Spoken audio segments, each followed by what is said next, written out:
बिस्मिल्लाहिर्रहमानिर्रहीम। अस्सलाम वालेकुम दोस्तों, मैं हूं शाहिद नईम और जावास्क्रिप्ट की एक नई वीडियो के साथ हाजिर खिदमत हैं। दोस्तों, इससे पहले कि हम आज की वीडियो का आगाज़ करें, हस्बे साबिक एक क्वेश्चन करूंगा ताकि हमारी रिवीजन भी हो जाए और मेरे इल्म में ये भी बात आए कि आप किस कदर तवज्जो के साथ जावास्क्रिप्ट हमारे साथ सीख रहे हैं। तो आज का क्वेश्चन ये है कि वो कौन सी स्टेटमेंट है कि जिसके बाद किसी फंक्शन की एग्जीक्यूशन रुक जाती है, यानी किसी फंक्शन के अंदर उसकी बॉडी के अंदर अगर कौन सी स्टेटमेंट है वो आ जाए तो उसके बाद फंक्शन की एग्जीक्यूशन जो है वो रुक जाती है। जब आप अप्लाई करें तो अपना नाम और अपने शहर का नाम ज़रूर लिखें ताकि हमारे इल्म में आ सके आप हमारे साथ कहाँ से जावास्क्रिप्ट को सीख रहे हैं। तो इससे पहले कि आज की वीडियो का आगाज़ करें, तमाम वो दोस्त जो इस चैनल पर नए हैं उनसे गुजारिश है कि अगर अभी तक आपने हमारे चैनल को सब्सक्राइब नहीं किया तो चैनल को सब्सक्राइब कर लीजिए और उसके साथ नज़र आने वाले बेल के आइकन पर क्लिक करना मत भूलें। इससे ये होगा कि जब भी हम कोई नई वीडियो अपलोड करेंगे आपको उसका नोटिफिकेशन मिलेगा और आप उससे भरपूर फ़ायदा हासिल करेंगे। अब बगैर ताख़ीर के चलेंगे कंप्यूटर की स्क्रीन पे और आज की वीडियो का आगाज़ करेंगे।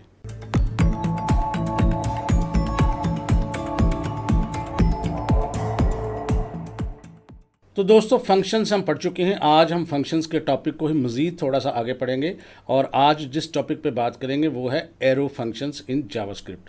सबसे पहले हमने देखना है कि ये एरो फंक्शन होता क्या है। बहुत आसान है, it's a simpler way to write functions in JavaScript.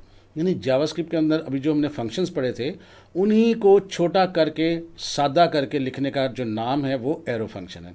They were introduced in ES6 यानी एक्मा स्क्रिप्ट 2015 में आया था, ये उसमें इंट्रोड्यूस हुए थे to make writing functions quicker and easier, जिसके ज़रिए हम अपने फंक्शंस को आसानी से लिख सकते हैं और आसानी के साथ साथ तेज़ी से भी ये काम हो सकता है। तो अब इसके बारे में थोड़ा सा जानेंगे, बिल्कुल आपने कंफ्यूज नहीं होना, वही फंक्शंस वाला सारा काम है, कुछ भी नया नहीं है। सबसे पहले हम देखते हैं कि सिंटैक्स क्या होता है एरो फंक्शन का, लेकिन उससे पहले भी हम देख लेते हैं कि अगर हमने अपना फंक्शन लिखना था तो उसके किस तरीके से लिखते थे। तो सबसे पहले हम लिखते थे कीवर्ड फंक्शन, आपको पता है। उसके बाद ये जो ऐड है ये क्या है, ये फंक्शन का नेम है। उसके बाद A और B पैरामीटर्स हैं जो हमने इस फंक्शन के अंदर पास किए और करली ब्रैकेट्स के अंदर जो भी लिखा वो बॉडी ऑफ लूप है। ये बिल्कुल एज इट इज़ ही हमने काम करना होता है। अगर यही फंक्शन हम एरो फंक्शन के ज़रिए लिखते हैं, यानी यही चीज़ हम एरो के ज़रिए बनाते हैं तो किस तरह बन सकती है। सबसे पहले याद रखें कि ये जो ब्लैक कलर में था यानी जो हमारे पैरामीटर्स थे, करली ब्रैकेट्स थी, वो जो कोड है वो एज इट इज़ ही आना है। ये देखें, इसमें कोई फ़र्क नहीं है। तो आधा काम तो यहाँ सॉल्व हो गया। सिर्फ फ़र्क क्या हुआ कि जब आपने पैरामीटर्स लिखे तो करली ब्रैकेट और पैरामीटर्स के दरमियान एक एरो बनाना है। एरो कैसे बनेगा, इक्वल साइन और ग्रेटर देन साइन के साथ। तो चूंकि ये एरो हमारे साथ इस्तेमाल होता है इसलिए हम इसको एरो फंक्शंस कहते हैं।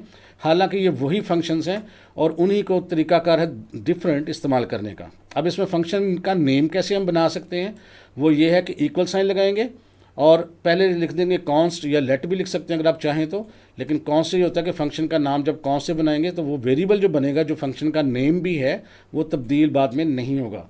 तो इसमें यह है कि ऐड जो हमने इस तरह लिख दिया और इक्वल साइन डाला, तो फंक्शन का जो कीवर्ड है वो हमने स्किप कर दिया है, वो हमने यूज़ नहीं किया और उसकी जगह वेरिएबल डिफाइन किया, इक्वल साइन लगाया, पैरामीटर्स दिए और equal sign greater than sign डाल के बाकी सारा का सारा काम वैसे ही रहा। तो आप इसको बिल्कुल आसानी के साथ कर सकते हैं। मैं आपके लिए यहाँ कोड करता हूँ और आपको प्रैक्टिकली करवाता हूँ कि ये हम कैसे कर सकते हैं। तो जनाब, कोड एडिटर के अंदर हम पहुँच चुके हैं। यहाँ हम एक फंक्शन लिखेंगे जिसके ज़रिए हम 2 नंबर ऐड करेंगे।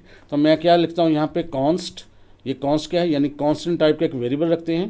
तो इसके अंदर आप फंक्शन का नाम रख लें, मैं ऐड रख लेता हूँ। उसके बाद इक्वल साइन लगाना है। अब आपने 2 इसके अंदर पैरामीटर्स पास करने हैं, तो यहाँ ब्रैकेट के अंदर मैं A और B लिख लेता हूँ, चाहे आप XYZ लिख लें, कुछ भी लिख लें। तो मैंने A और B लिखा। आगे आपने क्या करना है, आगे आपने इक्वल साइन डालना है और उसके साथ ही ग्रेटर देन साइन डालना है, तो ये एक एरो बन गया। अब इसके अंदर आपने बॉडी ऑफ फंक्शन लिखना है। उसके लिए क्या करना है, आपने करली ब्रैकेट्स डालनी है और उसके अंदर जिस तरह बाकी फंक्शन लिखते थे वैसा ही लिखा जाएगा। फ़र्ज़ करते हैं हम यहाँ लिख लेते हैं रिटर्न A+B और सेमीकोलन। तो ये क्या फंक्शन करेगा, जो A और B 2 नंबर होंगे उनको जमा करके ये रिटर्न कर देगा। अब इसको हम प्रिंट कैसे कर सकते हैं, यहाँ पर देखिएगा। आप चाहें तो एक वेरिएबल अलग ले लें, उसमें स्टोर कर लें, या डायरेक्ट प्रिंट कर लें। हम डायरेक्ट प्रिंट कर लेते हैं, console.log और ब्रैकेट के अंदर ऐड और उसके अंदर 2 नंबर देने हैं हमने। फ़र्ज़ करते हैं मैं 4 और 5 दे देता हूँ, छोटे से नंबर देता हूँ ताकि आपको आसानी से समझ आ जाए। तो यहाँ पे क्या होगा, ऐड एक फंक्शन कॉल किया है हमने और उसको डिस्प्ले करवा लिया जो रिज़ल्ट आएगा, और उसमें 4 और 5 जो है वो नंबर हमने स्टोर करवाया। 4 कहाँ स्टोर हो जाएगा, ए में, 5 कहाँ स्टोर हो जाएगा, बी में। उसके बाद ए और बी दोनों रिटर्न होंगे हमें जमा होके, और उसको हमने चूँकि console.log इस्तेमाल किया तो वो प्रिंट भी हो जाएगा। इसको सेव करके रिज़ल्ट देखते हैं। तो ये देखें 9 जो है आपके सामने डिस्प्ले हो चुका है। आप चाहते तो इसके साथ मैसेज भी दे सकते थे। इसी तरह नंबर चेंज करके देखते हैं। फ़र्ज़ करते हैं यहाँ पर मैं लिखता हूँ 24 और यहाँ पर लिख देता हूँ 75, तो बड़े नंबर आ गए। सेव करते हैं, रिज़ल्ट देखते हैं। ये देखें 99 जो है आपके पास रिज़ल्ट आ रहा है। तो इसका मतलब हुआ कि इस फंक्शन को हम इस तरह से भी यूज़ कर सकते हैं। अगर आप चाहते तो इसको एक वेरिएबल में भी ले सकते थे। फ़र्ज़ करते मैं यहाँ लिख देता हूँ लेट और इक्वल टू, यहाँ लिखते हैं हम ऐड और 2 नंबर दे देते हैं जो आपका दिल चाहता है। फ़र्ज़ करते हैं मैं यहाँ पर 7 और 8 दे देता हूँ।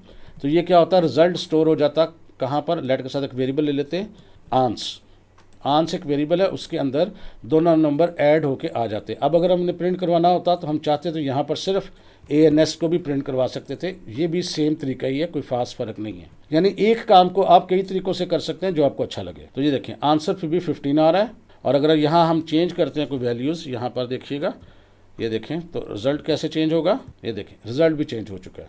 तो आप इसमें से कोई भी तरीका इस्तेमाल कर लें, जो आपको अच्छा लगे, जो आपको ईजी लगे, वो आप इसको इस्तेमाल कर सकते हैं। अब इसको मज़ीद कुछ आगे देखते हैं जी एरो फंक्शन को।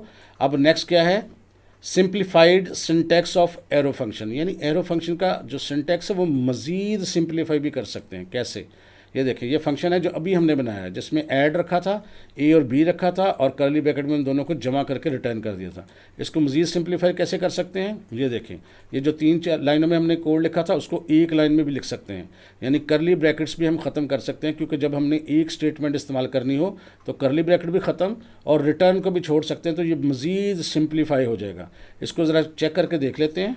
अब यहाँ देखें, अगर हम कर्ली ब्रैकेट यहाँ से ख़त्म कर दें इस फंक्शन में से, और ये क्लोज जो है ये भी ख़त्म कर दें, और चाहे तो इसको एक लाइन में ले आएँ तो भी ये काम करेगा। ये देखें इस तरह से। और यहाँ पर हम जो रिटर्न है इसको भी हम ख़त्म कर देंगे, तो बिल्कुल ये सादा से एक बन गया। यानी ए और बी आएंगे, ये जो इनपुट है, ये जो ऐड के साथ ब्रैकेट में है ये इनपुट हुई है, और ये एरो के साथ जो बाद में काम हो रहा है वो आउटपुट हुई है। तो ये आउटपुट कहाँ जाएगी, हमारे पास ये आंस वेरिएबल के अंदर, और उसको हमने प्रिंट करवाया हुआ है। आप चेक कर लेते हैं इसको।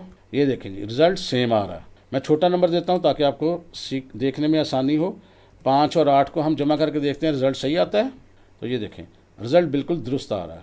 तो इसका मतलब है इस पूरे फंक्शन को, एरो फंक्शन को हम मज़ीद सिंप्लीफाई कर सकते हैं, मज़ीद आसान कर सकते हैं।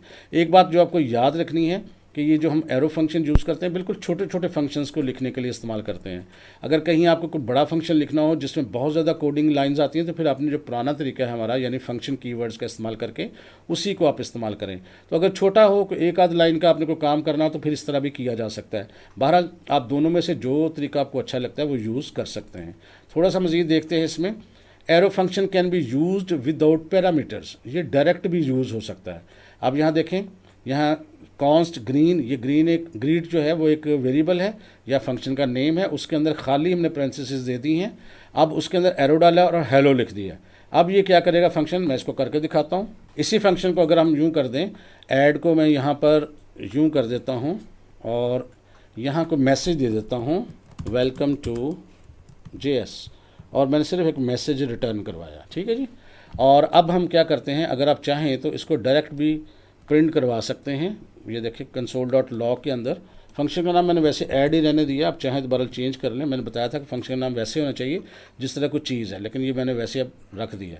अब देखते हैं क्या ये विदाउट पैरामीटर्स काम करते हैं। सेव करके रिज़ल्ट चेक करते हैं। तो ये देखें ये रिज़ल्ट आपको दे रहा है वेलकम टू JS। सिर्फ आपने डबल कोट्स के अंदर उसको टेक्स्ट लिखा है और यहाँ पे उसको कॉल किया। हाँ याद रखें, अगर इसको कॉल करेंगे आप और console.log का इस्तेमाल नहीं करेंगे तो कुछ भी नहीं होगा। फंक्शन रिटर्न तो हो रहा होगा, लेकिन स्क्रीन पर जब तक console.log यूज़ नहीं करेंगे कुछ प्रिंट नहीं होगा। चेक कर लेते हैं।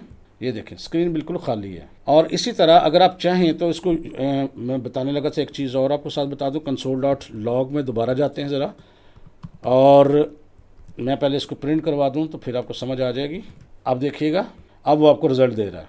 इसी तरह अगर ये जो अंदर वाली डबल ब्रैकेट्स हैं इसको ख़त्म कर देते, सिर्फ ऐड को हम प्रिंट करवाते तो क्या प्रिंट होता, ये देखें। अगर हमने उसके अंदर जो ब्रैकेट्स लगाई थी वो यूज़ ना करते तो वो क्या करता, उसके अंदर जो हमने फंक्शन लिखा था वो फंक्शन एज इट इज़ हमारे पास आ रहा है। यानी इसका मतलब ये होता है कि ये जो इतना एरिया था ब्रैकेट्स के बाद यहाँ तक, ये एक वेरिएबल की तरह डाटा स्टोर हो रहा है कहाँ पर, ऐड के अंदर।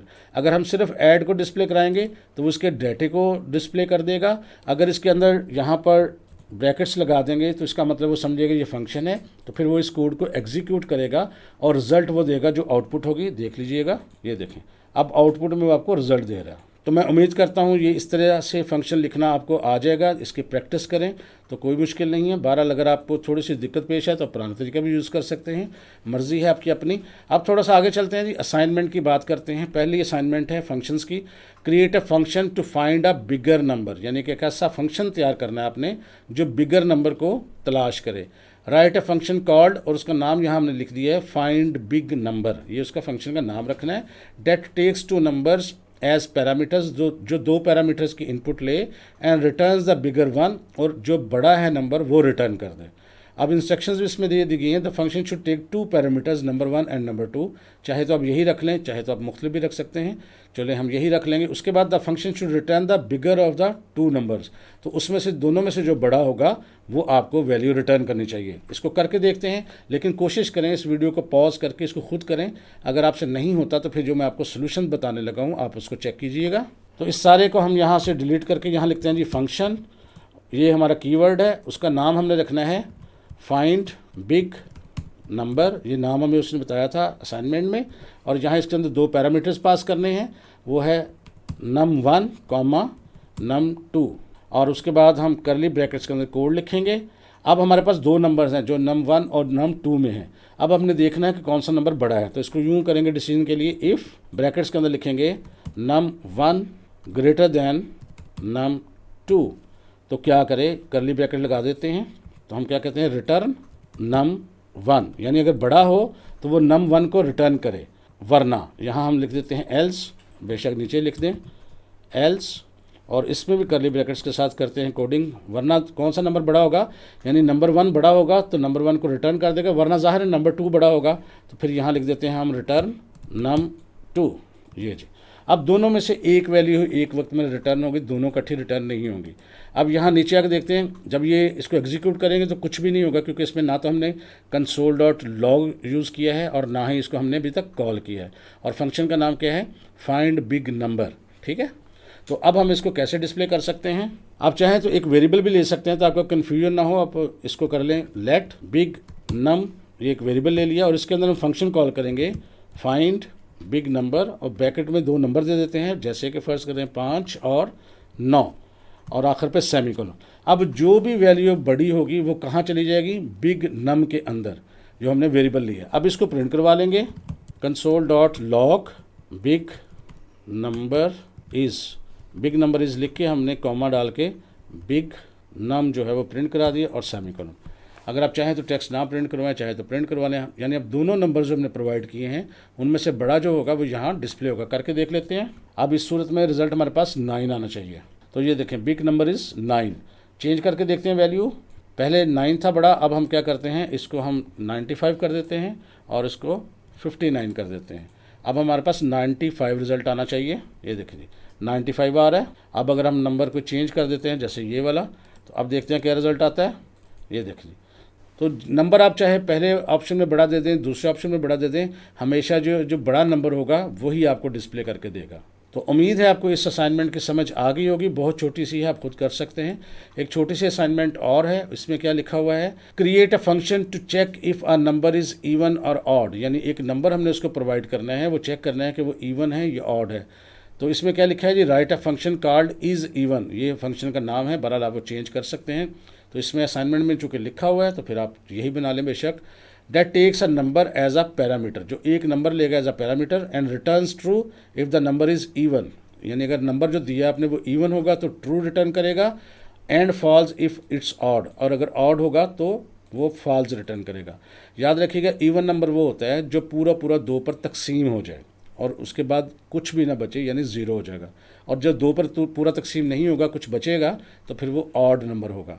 अब इसको कैसे करेंगे देख लेते हैं। इन सब को यहाँ से मैं कर रहा हूँ जी रिमूव। अब यहाँ पर मैं लिख रहा हूँ फंक्शन इज़ इवन, ये मैंने इसका नाम रख दिया और इसके अंदर एक नंबर हमने इनपुट लेना है, तो मैं एक वेरिएबल ले लेता हूँ जिसको मैंने x कर दिया है और उसके बाद करली ब्रैकेट्स के अंदर मैं यहाँ पर लिखूँगा रिटर्न x %2, यानी x जो नंबर आएगा उसको हम 2 पर तकसीम करेंगे और रिमाइंडर लेने के लिए हमारे पास होता है परसेंटेज का निशान, और या तो वो 0 होगा या 0 नहीं होगा। तो हम कहते हैं अगर वो 3 दफ़ा 0 कर दिए ताकि वो उसकी टाइप भी चेक करे, यानी ये हमें रिटर्न करेगा कि अगर 0 उसका रिमाइंडर होगा तो ट्रू रिटर्न करेगा, अगर 0 रिमाइंडर नहीं होगा तो फॉल्स रिटर्न करेगा।